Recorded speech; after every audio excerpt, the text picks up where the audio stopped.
দর্শক, আপার একটা মেয়ে ছিল, দীপ্ত আর মহির মাঝখানে।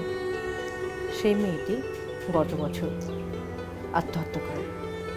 আপা, আপনার মেয়েটার সম্পর্কে জানতে চাই এবার। ওর নাম কি ছিল? ওর নাম ছিল সুমাইয়া উম্মে ইউসুফ। ল্যাপটপ কিনে আনছে অনেক কষ্ট করে, টিউশনে করে। সেই ল্যাপটপ আনার সাথে ল্যাপটপের চার্জার দেয়, সেটার মুখ কামড়া। ও যা পাইতো কামড় দিত, মুখে দিত। মানে তার জীবনটা আসলে হয়ে গেছে। যে দুইটা ভাই, দীপ্ত আবার 2 বছর আগে খুব হাইপার হয়ে গেছে, ঘরের জিনিসপত্র ভেঙে। আর এমন হইতো যে ওর পরীক্ষা আসতেছে, তখন দীপ্ত হাইপার হইতেছে, জিনিস পালাই দিতেছে, ধাক্কা দিতেছে, ঘরের জিনিস ভেঙে ফেলতেছে, পেন্সিল পালাই দেয়, কাগজপত্র পালাই দেয়, এরকম অনেক। চশমা পালাই দিত। মেয়েটার বয়স কত হয়েছিল? 19 বছর 3 মাস।